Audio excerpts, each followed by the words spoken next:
well. Awesome. Nice. Misha, how you doing today? Tell us about your life. And let me also welcome Petunio, welcome Alfredo, welcome Salas. Let me also pull up the Foundry page here. Because what we'll do at least is direct them to your guys' Discord. Nice. I forget what the link is. Hey, love Crash Bandicoot, Isaac. Welcome, everybody. Hi, all. Welcome to the Indie Game Lunch Hour. We're getting started here in just half a second. I'm grabbing a link for us. That's important. I hope you are all excited today to talk with Ludocratic Studios, the creators of The Box is Alive, the next hit Awkward Walker game. If y'all love Octodad and what are some of the other ones? I Am Bread. This is going to I be, am red, for this is the sure. next one. Let me grab this link real quick. 1 second. Alrighty. Hope you are all excited. Here it is. Awesome. All right, so I'll share this when it's time. Okay. All right, let's get started. So welcome everybody to the Indie Game Lunch Hour. Hope you are all excited to hang out with us today. Before we begin, as usual, we're going to do a little bit of a tutorial. This is a live recorded podcast. It's about 45 to 50 minutes long. And for the first half, we're going to be talking with the founders of Ludocratic Studios here, the guests of honor, one-on-one. And then for the second half, we will invite you, the audience, to ask your own questions of them live. If you have questions for the audience, if you're watching over any of the streams, you can just drop your questions in the chat there, and I am watching those chats. And then if you are watching here on Discord, you can drop your questions in the chat here. I just ask, because the Discord chat tends to be a little bit more active, I just ask that when you do, you mark it with a Q emoji for me like this, and that way I can more easily see that it is a question that you're hoping to get answered. If you like a question, you can always hit the Q emoji to indicate that you really like that question and also want it answered. Hi, Amani. Welcome back. Hey. I think that mostly does it for you guys. I'm going to do the podcast intro and then ask you what you're having for lunch. That is your cue that we've begun and that you can jump in. Okay? Are we ready to rock and roll? Sounds good. Okay, awesome. Yep. All right, let me get Craig recording. What is a question, really? Good point. It's just a strange combination of words with a question mark at the end.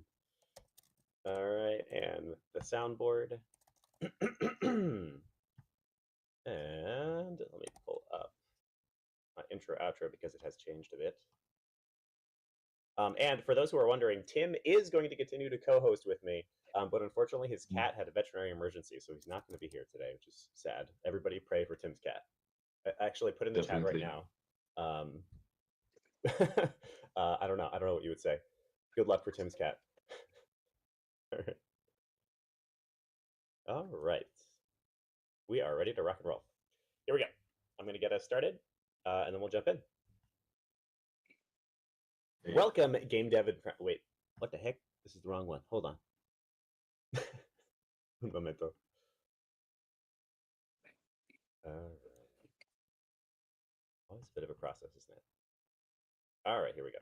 We're actually ready now. Welcome, indie game adventurers, to the Indie Game Lunch Hour, the best dang game development podcast on the planet. Today, we're being joined by the founders of Ludocratic Studios to talk about never stopping the momentum. Yep. Hey, everyone. Oh, what the hell? Very nice to be here today. Hold on here. What's up? My soundboard got messed up. We're going to do that one more time, and then we'll actually begin. Thanks, soundboard. Thank you for that. Perfect. One more time. Welcome, indie game adventurers, to the Indie Game Lunch Hour, the best dang indie game development podcast on the planet. Today, we're being joined by the founders of Ludocratic Studios, the creators of The Box is Alive, to talk about never stopping the momentum.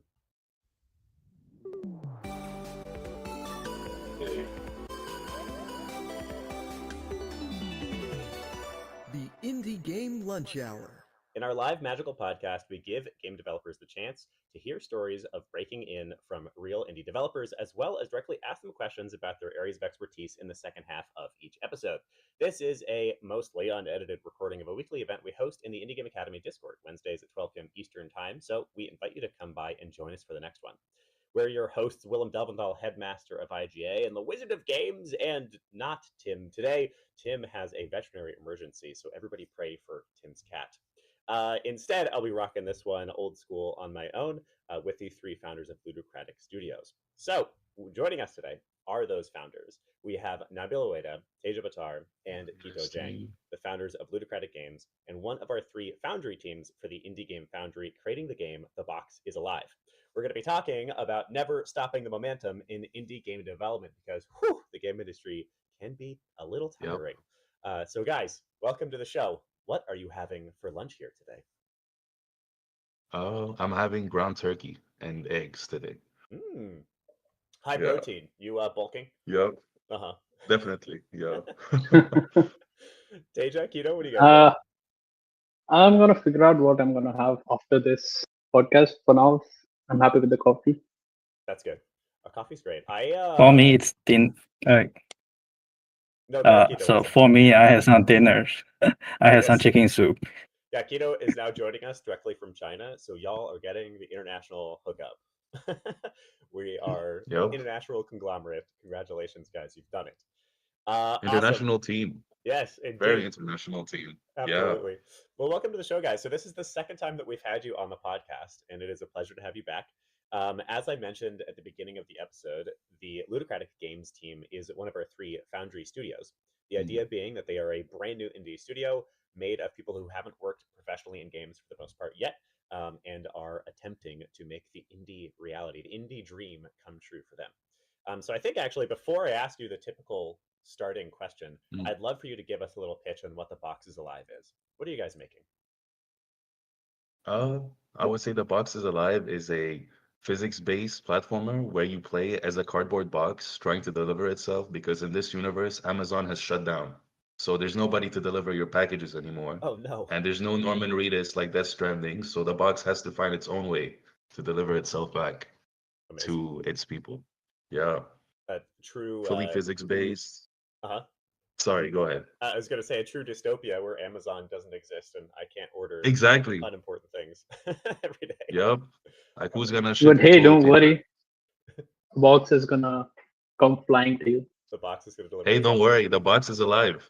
You know what I mean? Yeah, I know. the You box know. is alive. Oh, that's great. So I've just dropped a link to the Discord for those who are live here with us. So join their Discord and support them. They're going to Kickstarter, I believe, in a month. Is that right, guys? Yes, exactly. Yeah. October 15, Yep. Kickstarter will be live. October 15th. So in order to help one indie studio achieve those dreams, we would love to see you join the Discord and then, of course, follow and back the Kickstarter should you be able to. All right, let's jump into that typical first question. So when we asked you what you wanted to do as the topic for today, you gave us never stopping the momentum, which I feel like you could interpret that a million different ways. So give us the intro to this topic. What do you mean?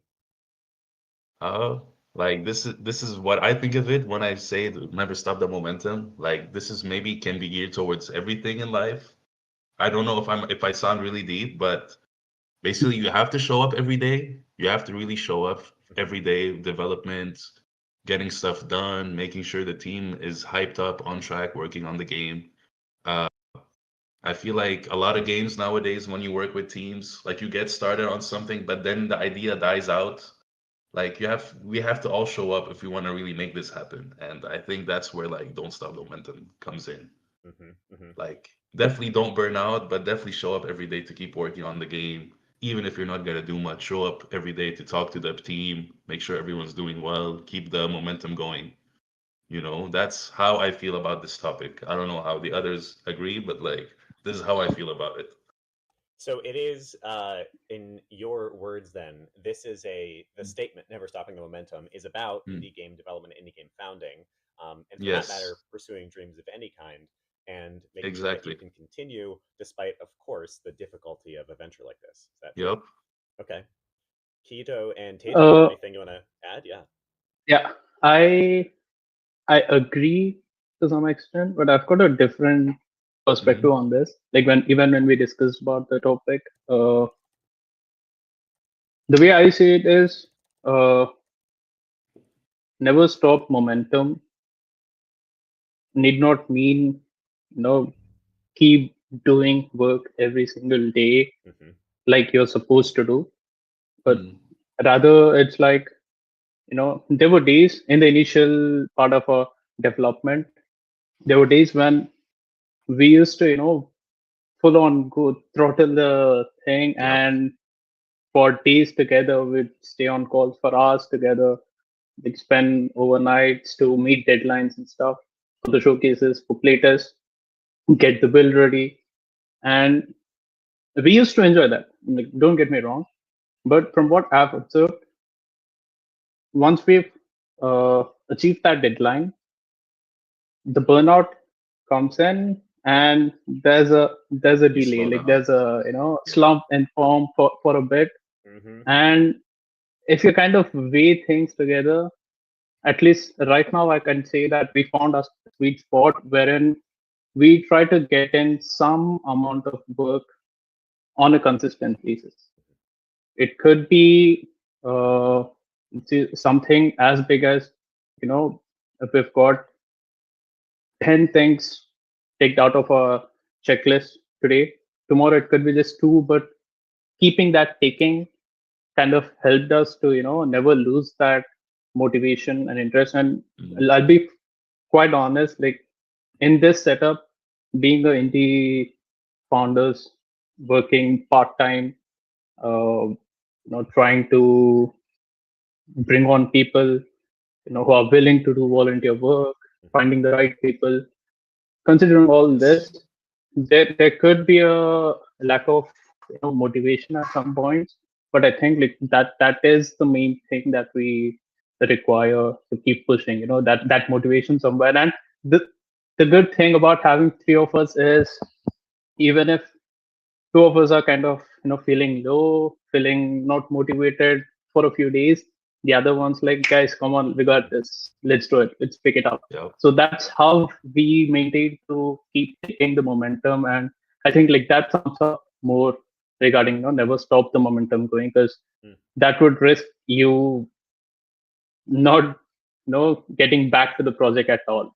So Mhm. yeah, that's what I see that as. Interesting.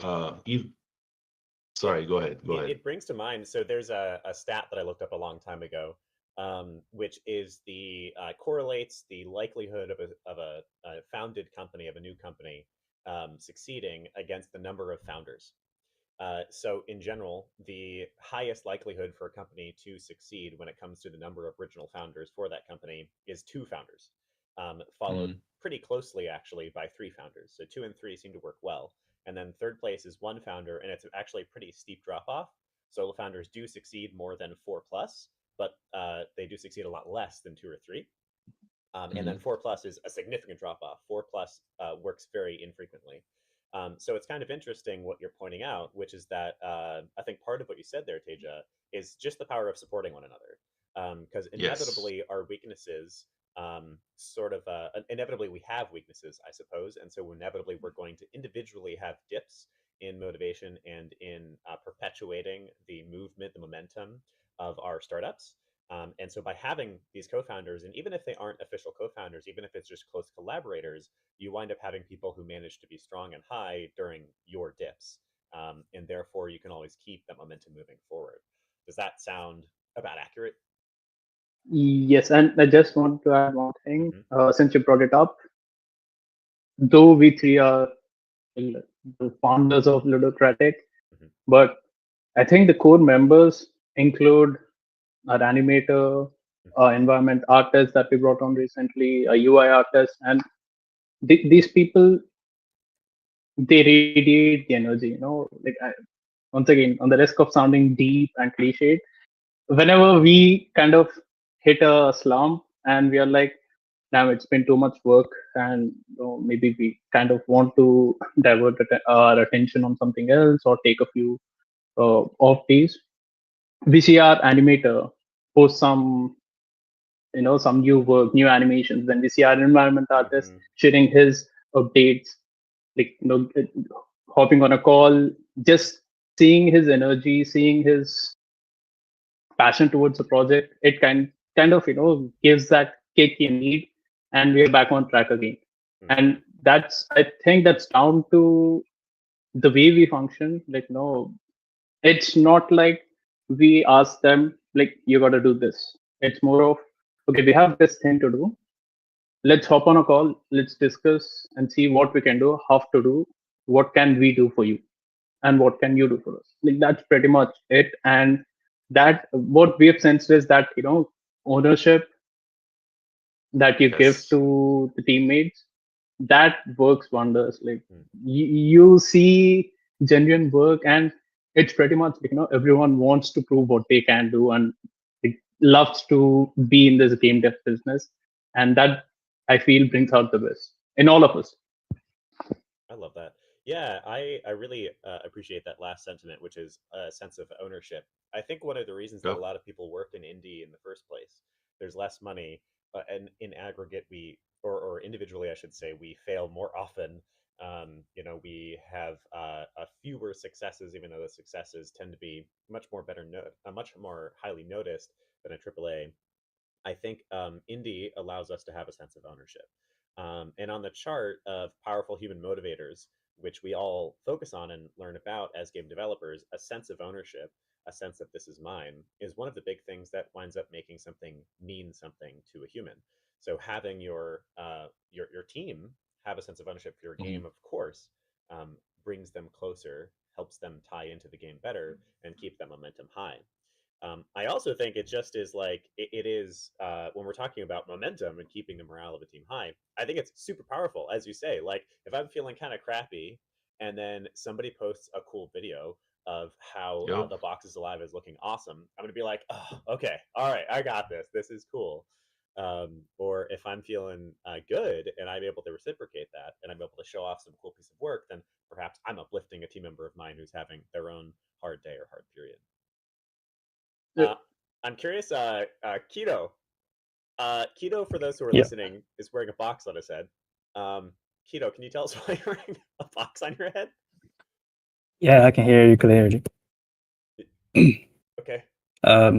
So like I super agree on Teja's point on like people it supporting each other is the best way to keep a momentum. Mhm. Because like for me, I'm the one lost momentum recently after this big move from the US to China. Mm. Like for me, there's a few months I'm like I feel I don't have time to go into this works game developing, and I lose touch with my boys, and Hey. it's then constantly contact, like trying to hit me up, Guido, you gotta do this now. So like eventually I start to like working again, and now I'm slowly getting back my momentum. So definitely having a friend that supports you is the best way to keep a momentum. That's beautiful. And thank you for bringing that up, Keto. I think that is alongside the expectation, or maybe just the hope of uplifting each other and building momentum together. I also think that there needs to come with that, on the other hand, an understanding for the fact that we're all humans, and there's going to be days, Yep. weeks, months, years, sometimes where we have less to give. This is about relationships, and less about working as a founder or co-founder. But honestly, working as a co-founder is more or less a romantic relationship. It is so intimate. You spend so much time together.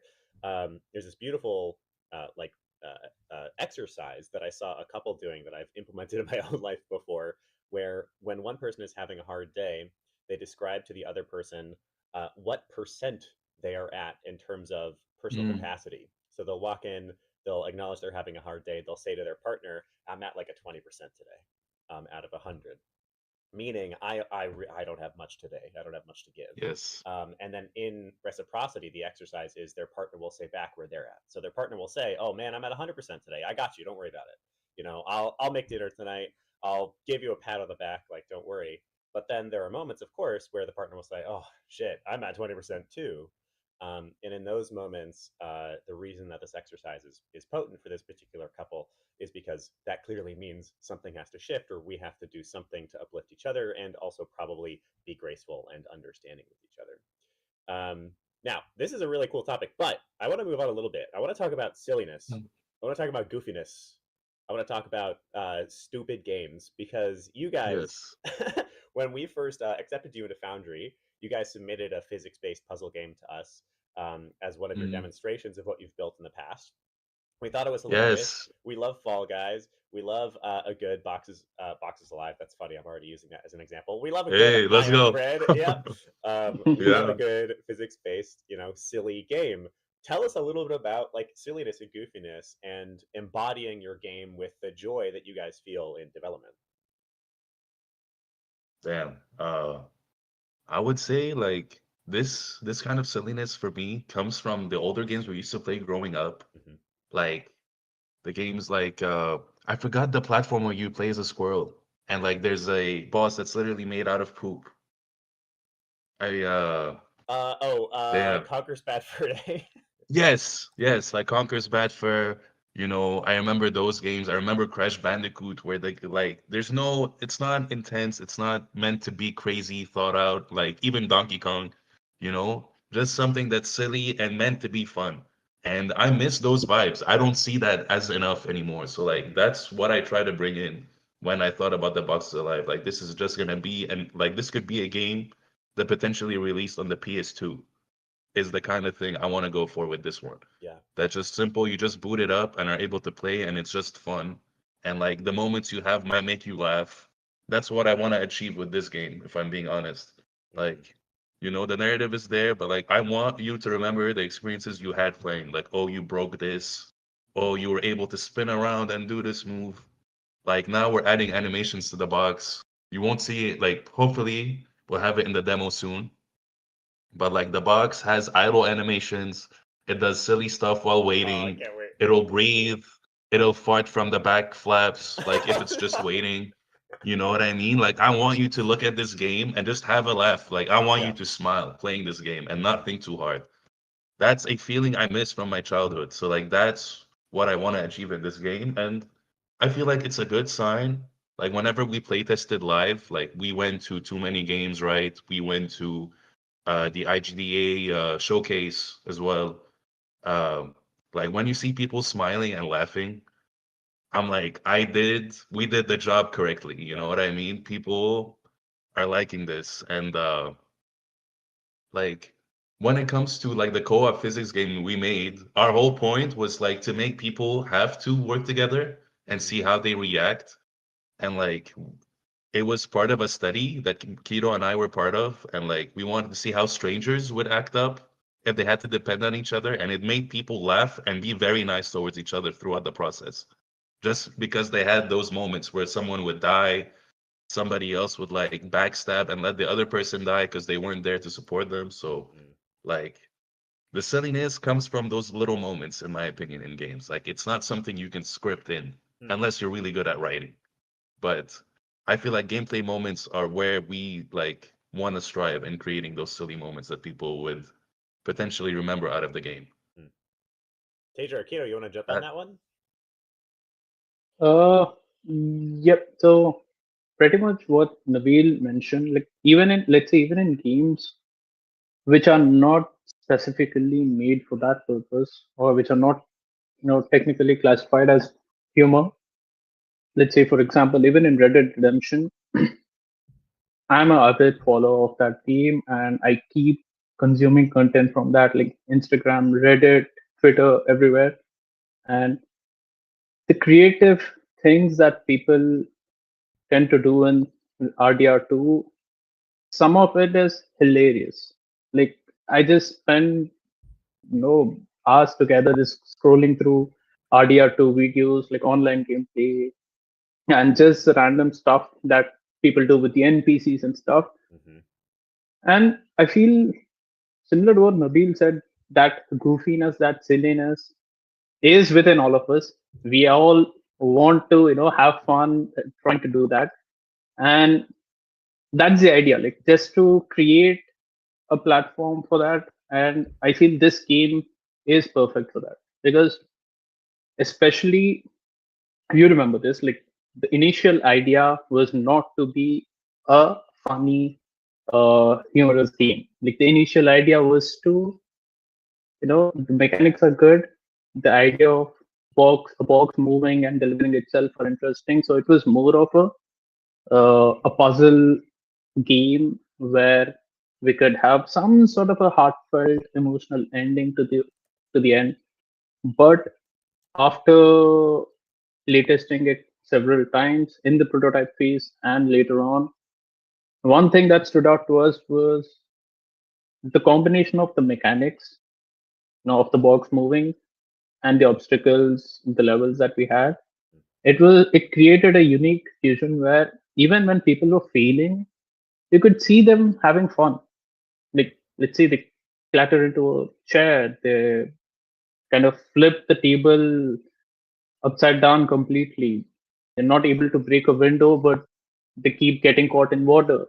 And these are the stuff that I've seen people enjoying even when they were not progressing in the level.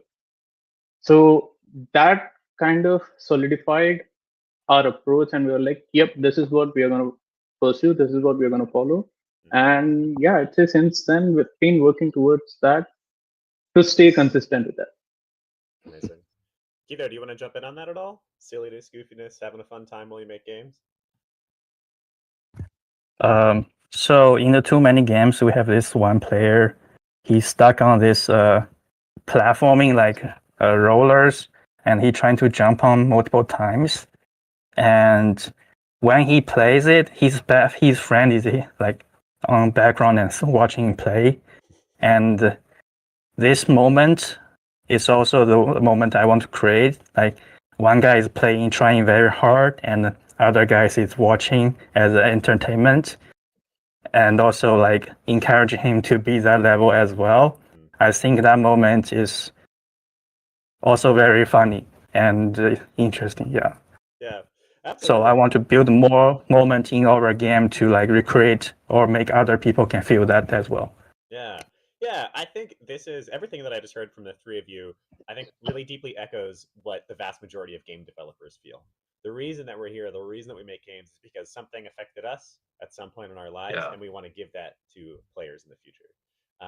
I love, same thing. I love having those moments when somebody just is meaningfully impacted or shows to me that they had a great time with my game. There was one time early in my career in college when I was still very much learning to make games where I had made this little puzzle game, and a friend of mine was playtesting it for me, and I realized I was late for class. And so I ran off to class, and it was like an hour and a half long class. And I came back after this class, and he was still playing. And like, those moments are so Yeah. worth it. That's why we make games, 100%. Yeah, definitely. Now, to help us all practice a little bit of this joy and building momentum on our team via fun and goofiness, Teja, I think you might have an exercise for us. And actually, in fact, before that, I'm going to plug for everybody one more time. These three wonderful game developers are going to Kickstarter in 1 month, October 15th. So please look out for that, and Yes. please join their Discord. I'm going to drop the link again. All right, Teja, what exercise do you have for us? Yep. So let's try to build up a concept for a game similar to the What is Alive, where we bring an inanimate object that you think would be interesting and funny to turn into an animate object. And first, let's start off with some suggestions of what could be an interesting idea. Which object would you like to see turn into a character, a game? And from that, I'd say let's just pick one and try to build some interesting mechanics around it. Okay. So I'd suggest like drop in with your ideas, drop in with your suggestions in the comments. We'll go through it, and then we can start the exercise. Okay. Amazing. Yep. All right. So then the exercise, as I understand it, is to pick an inanimate object in your room. Everybody, this is for you. If you're listening after the fact, I want you to do this in your car while you're driving, whatever the hell you're doing. I guess just be safe.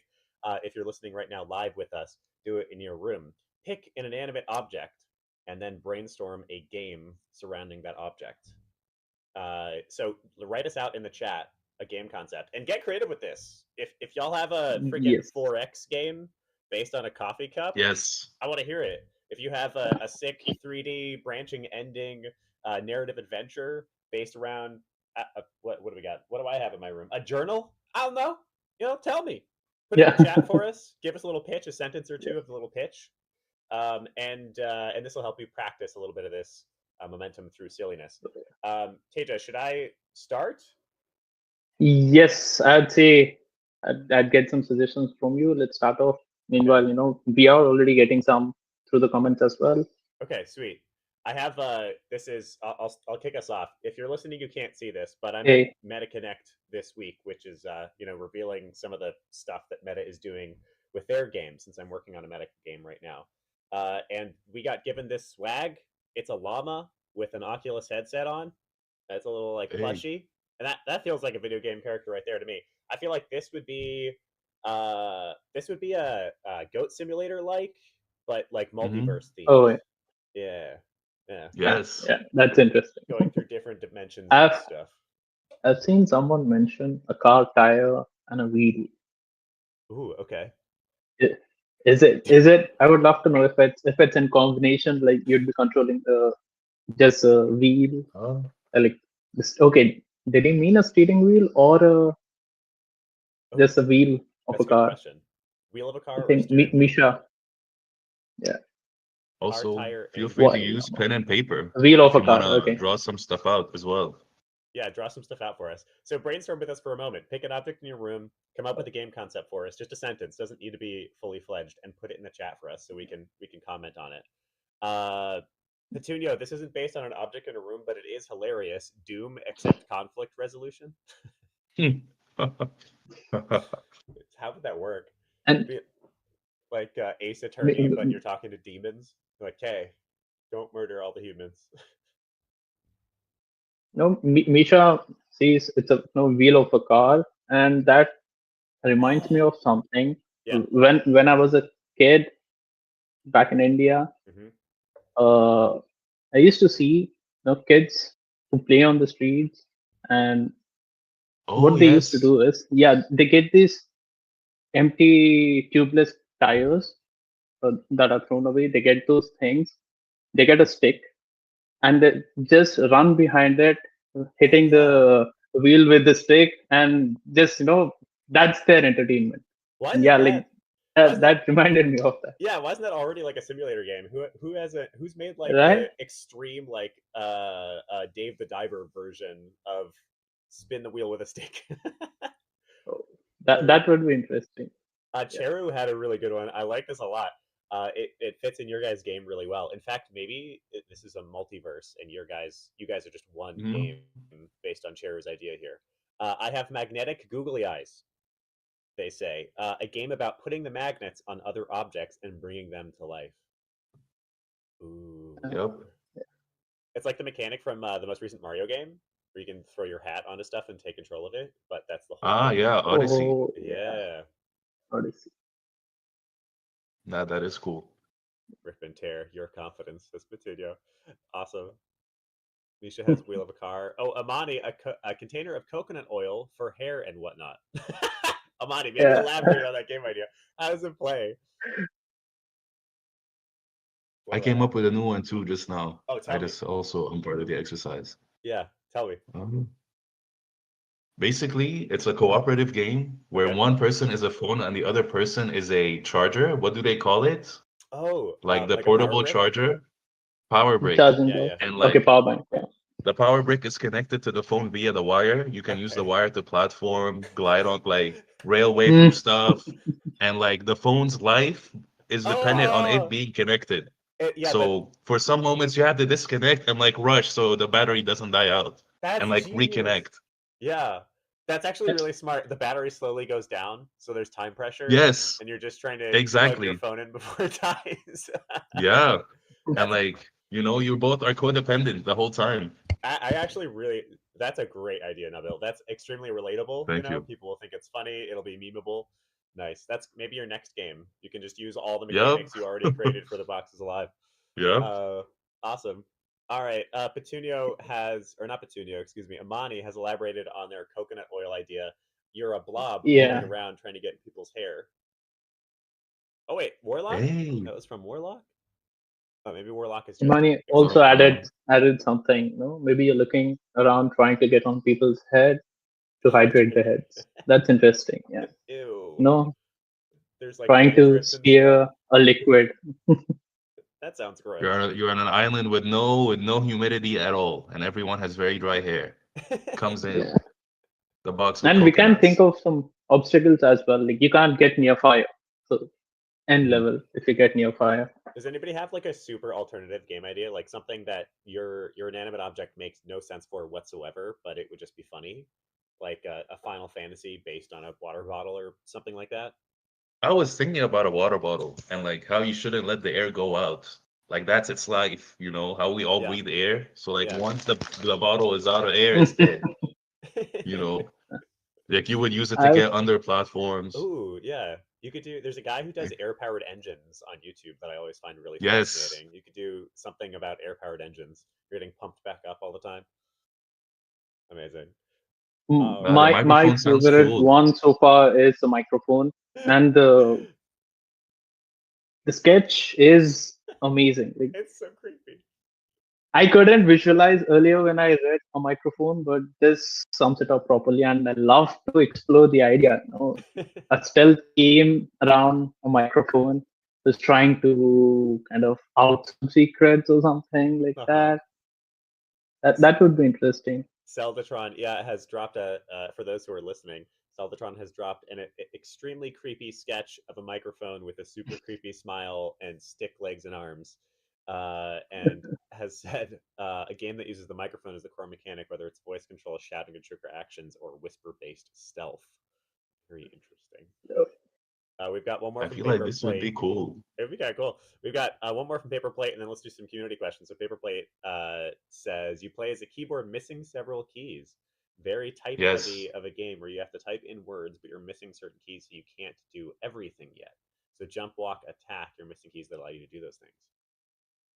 Oh, Very nice. That's You pretty would have to interesting. come up with different synonyms and like find out different words maybe to be able to commit some Ooh, actions. That's Oh, really interesting. That's a good example of Yeah. a game that you could incorporate generative AI into in a way that is Yes. welcome, you know, that it Mhm. adds to the Yeah. game, makes a game that you couldn't make without it. And really it would like make that. it quite educational. Like that would be a good game for SAT training if you don't know the Yeah. specific words. Like you know how you have to find different synonyms for the SATs. This would be a great game to teach that. That's I awesome. feel. Yeah. It's the next Mario Yeah. type. Well done. Cool. Yep. All right. This has been a fantastic exercise. I hope that helped everybody just have a little fun today. And then also, I hope that this helps you, find a little joy and silliness and goofiness for your own game teams and help that improve your momentum and your morale on your teams. It is undeniably true that the game industry has been rough for the past couple of years. And it is also undeniably true that the reason we're here is to have fun and to enjoy ourselves. Obviously, we need to make money so that we can continue to do this thing, but never let go of the youthful joy, of the fun, of the silliness, and remember, always look back to those moments when you were younger, the reasons you played games, and those experiences you want to share with your players. I want to make sure we have some time for community questions. So first one is from Zeldatron. Zeldatron asks the team, what is a good setup to help design level layouts? Yes. I I think could hit him with the answer Chris it, but Barney. Hit him with the Chris Barney, Teja. I mean, I could think of a few different ways to answer it. Like, it would help if you could elaborate exactly what you were asking, because I can answer in our case, in our game. So initially itself, like we made a template, a doc that I wouldn't say it's like a Bible for our level design, but Mhm. it acts as a strong base for us where Yes. like it technically removes the blank canvas syndrome. Like, and I think that is a very, very important step in level design.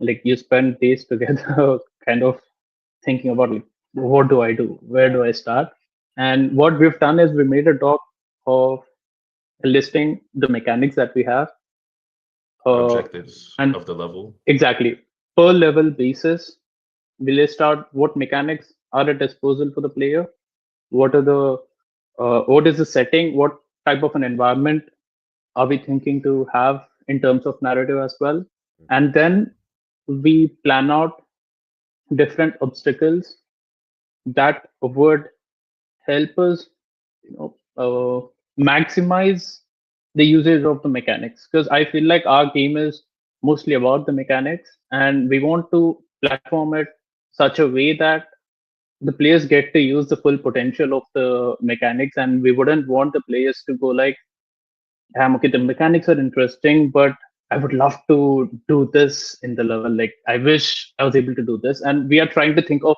every such possible way to include those stuff in the levels. And once you have those basic beats for the level, like, you know the objective, you know the mechanics that you're going to use, you know what sort of an experience you would like to create in that level.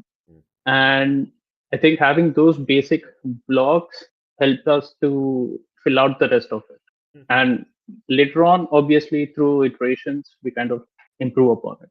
I love that. That's a nice, simple, actionable takeaway answer. Think about the mechanics that are in your game and design levels to showcase each of those mechanics. I think something that's really special about physics-based games is you naturally wind up with a lot of player agency and player ownership because they'll figure out weird stuff. In Fall Guys, there's that game where there's like a swinging arm that knocks you off platforms. And there's like actually a name for the ability of you to kind of like jump and land on the arm just perfectly. So it pushes you to the next platform. It's called like, I don't remember. It's like called lever riding or something. People, identified that, came up with that as a result of the gameplay. So I think that a nice mix of both, this is a mechanic that we have in our game. We have a double jump. How can I make a level that showcases the double jump? Is a good place to start. And then I think also incorporating some stuff that is a little less specifically designed and is a little bit more, well, we'll see if the players can get to this. Anything that is truly progress blocking, you should make sure that you have an understandable way for you to progress. You don't want to force the player to figure out something that's impossible. But definitely for any like extra pickups and things like that, sometimes it's okay to just be like, I don't know, let's see what the player figures out, depending on the mechanics of your game, of course. Yeah. Awesome. All right, second question from Warlock of Roadmaps. Also, me and Warlock are now in a wizard duel. Warlock says, as you've expanded your team, what have you found to be effective approaches to onboard new people into your project? Yes, for this one, I would say definitely we set up a test depending on what kind of position they're trying to go for. We also always set up a first meet call to see what kind of energy somebody's bringing into the team. We all try to be in the call. At least two of us try to be in the call out of the Foundry team. We try to get some energy. We ask them some questions about what kind of games they like, what kind of work they do. And based on what kind of position, we try to give them a test that fits that role. And we definitely, like, for example, right now, the composers who are working on the game, we gave them level 1 straight up, and we're like, use this, play it, and based on that, for example, make a sound. Like definitely a lot of energy vibes. I don't know. I like to feel how people would feel in the team before letting them get onboarded as well. And I think Teja also has definitely some stuff to add regarding this, but the test definitely matters. Teja, go ahead. Yeah, I'd say once again having three of us helps in this regard as well, because each of us try to look for different things, and then we have some lengthy discussions on like, is this going to work? Is this the right thing, right fit for our team or not? And then once we are pretty much on the same page, then we make a decision. And so I wouldn't say we have 100% track record when bringing people on that's board. for sure. We've had a one or two hit and miss, but I think we can cut some slack to ourselves, because like, it was our first time trying to hire someone, bring on someone. But since then, like, I think what we've been doing, what Nabil just spoke about, has been effective to us. Having that first conversation where you get to know a person, not just about their work, like of course their portfolio, the work speaks for them, but getting to know a person, especially when you're working in this small tight knit group, that helps a lot. And it brings me back to that point where I spoke about the energy that we get from the other teammates as well helps us to push ourselves. So that is also important, like someone who can take ownership, who doesn't just want tasks to be given, but who would love to discuss with us and set up a task together. So yeah, I think that's our main criterion. Like just to add to Teja's point, I love it when like whenever somebody's added to the team, when they have feedback for us. That's something that I really appreciate out of anyone joining the team. I don't like, as Teja said, once they have ownership, they're like, by the way, I think this might not be the best way to do this. I think maybe we're overcrowding the player with the UI over here. Like this is the UI artist, for example. He's like, I don't like it when we cut off the a person's gameplay just to show them UI. Like pause the whole game just to show them something.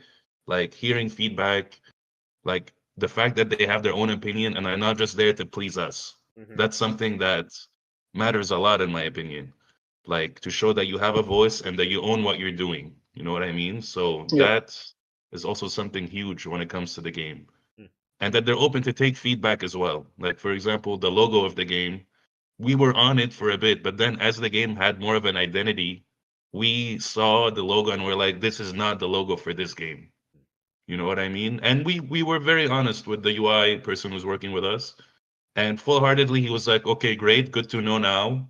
Totally scrapped the logo and is working on something new based on the feedback Yep. he got. So ownership and being able to give their own opinion matters a lot also. I love that. I think So yeah. inherently, I think your team is better for having people who take more ownership. There are inevitably sometimes it's really useful to be able to just friggin' tell somebody what to do and not have them get too creative about a task or something like that. Sometimes it's like, this is just the way we do things and I need you to do it this way. And Yes. that's okay. And I think just when those moments happen, you can just be clear about it. Like, hey, Yes, I you're hear you. right. Thank you. Yeah, very cool idea. I really need you to just do it this way. Some parts are Yep. redlined, as you said. Some Right. parts Yeah. are redlined. Yeah. Like this is something you can cross. Yeah, but For I think sure. in general, the more your team is saying, well, I think we should do it this way, the more valuable that team member is. Exactly. Because like that's what makes a project team a team. Otherwise, you might as well be a solo dev. And solo devs are fine. Yep. Solo devs are great. Awesome. All right, one more question, then I think we're going to wrap up for the day. Also from Celdatron. Celdatron, you are nailing it with the questions today. Celdatron asks how to make good mechanics because you can totally put in time to make bad mechanics. How do you come up with good mechanics? I'd say Like, by making bad mechanics. yes. Yeah, Literally, like yes. that will eventually tell Yeah. you which is bad, which is good. So like once like, we have made a lot of bad mechanics. You know this film. Like, Yep. the stuff that we've tried in the beginning, like we've got some nice feedback on that, and Yep. then that turned into this good mechanic. So I wouldn't say there's you can't know for certain if something's a good mechanic or a bad mechanic. Like I could feel one way. I could think one mechanic is amazing. Like I could have that eureka moment when I think of it. I'm like, no, I will get this done. We implement it, and in playtest, we find out that players absolutely hate it. And you should be able to take that and Yep. the very old saying, never get married to your ideas. That is very, very 100%. important in game dev. Like it's a 100%. thumb rule. Yeah. So yeah, I think it's just trial and error implementation. And once you get the initial mechanics in place, that will just help you to, formate the others. That's such a great. Keto? Yeah, Keto, you want to jump in? I just want to say, like, sometimes the way to get good mechanics just goes through the bad mechanics. Like you need to know this doesn't work out, and you finally reach the good one. Yep. I love that. It's such a good answer, and it's very true. As always, our art form is heavily iterative. There are virtually zero games that get released at this point that don't receive some kind of update post-launch. And that doesn't mean, by the way, this is what we're talking about here is typically during the prototyping phase. So this is very early in production. Yeah. But yeah, absolutely. I don't think you can just be like, I'm going to sit down and come up with some good mechanics. I think what you can do is sit down and come up with mechanics, and then you test those mechanics with real humans, hopefully the people that you expect to buy your game, your real players. And then when they hate some, you get rid of them. When they like others, you get rid of them. You take ideas and you iterate. Are you petting your cat? Also, did y'all see Petunio's beautiful work of art in the chat. Oh yeah. Yes, we should make that a sticker for the studio. By the way, Absolutely. we should definitely take that and make it a sticker. Post about that. For those who are listening, Petunio, one of our wonderful community members, took a picture of Keto in their box hat and added arms. It's horrifying. We'll post about it too. All right, I think it's time for us to start wrapping up. So before we go, we like to do two things here, as always. The first is to assign some homework. So we'd like to extend the exercise. How can the audience continue to practice a bit of what we talked about here today? I would I'd say. say. Well, go for it, Teja. Jinx. Like I got the idea from the comments itself, from the chat itself, because I've seen some of them expand on their ideas and think of like, okay, the mechanics are good, but like how to make a game. Like, for example, the microphone, a stealth game with the microphone. I really like that idea. So I think kind of exploring more on the ideas they had and what could genuinely be a interesting, fun game. I think that could be an activity. Awesome. Yeah, that's easy. So iterate on the exercise we did here in class. So in our podcast, we would like you to pick an object in the room. If you already did that, fantastic. If you haven't already done this, do this as some extra credit. Do it as an exercise to continue to practice your game development expertise. Pick that object in the room and iterate on a couple of different games or gameplay that you can create surrounding that object and perhaps change your object. For instance, I love the idea of a cooperative game about trying to plug a phone into the wall. I think that's hilarious. We've seen a lot of cooperative games do really well lately. And also it's relatable, even though that's kind of dumb, but it is. Everybody understands the premise of like, holy shit, I'm on 2% battery. I'm so terrified. And I just think that that's actually a great idea. So for your extra credit, come up with something that you can expand upon and post it for us. We would love to see it. So you can put it on LinkedIn and you can tag us. You can tag Ludocratic Games. You can tag Nabila Ueda, Teja Batar, and Keto Jung. And you can tag the Indie Game Academy and Willa Delventhal, of course. And we'll get excited about your extra credit. This one's easy. I just want to add one thing. Yeah. Also, if you really like the idea, make a prototype and test it with people. That's the way to know. Yeah. Hell yeah. Yeah. These days, you can prototype so easily. You can prototype on paper. You can prototype with generative AI. Like, it's exactly super easy. All right. Before we go, I'm going to plug for you. These guys are going to Kickstarter in under a month now, October 15th. Look out for their game. I'm going to drop the Discord link one last time. The three of them have worked incredibly hard, and indie games are incredibly hard to succeed at these days. So any help that you can give, even if you just follow or if you post on their behalf, would be tremendously valuable. Otherwise, is there any last words of wisdom or anything y'all would like to plug here at the end of the episode? Like, since this is gonna be audio only, I'm just sad that people are not gonna notice how Keto has, put attention to detail. As you can see in the background of his childhood photo, even that has a box on it. Yeah, the red T-shirt. Yeah, I was just hoping anyone would notice that. Would catch it, yeah. Like Keto's in a box universe. There are recordings. Keto is the box who is alive. Amazing. There are recordings on this stream, so you can head to LinkedIn or Twitch or YouTube and check out the recording and try to find the box. Keto has just swapped the box around, and there's a horrified face on the other side. Thank you, Keto, for the joy that you bring here. Any last words of wisdom, y'all? Like, do show up every day for your game if you believe in it. That's all I'm gonna say. Like, try to show up, keep working, prototype, and like that's what brought this team together. We all showed up. That's how me and Teja literally became teammates, because we were like consistently talking on a chat, and that made the team. So I would say, for what you want, you got to show up. I hope it's not too deep, but yeah. That's what I would say. I'd like to add this one thing. It might not be required to an audience that are in a community already, but I would say for game dev, one of the most important things is maintaining a community. Like, not just to play your game, buy your game or play your game, but just to have people around you who are interested in game dev, who are interested in indies, and who genuinely want to support you. Like we are lucky, we feel like we've got that support from IGA with the numerous playtest showcases and community events. We've got that, and we were able to build our own little community. Since we started the game. But like for anyone who's looking to start off on their own or with a group of friends, maintaining a community is very important. Like it's like having an added team member in your game dev, in your team, and that is very valuable. And yeah, that's about it. I love that. Easily agree with that.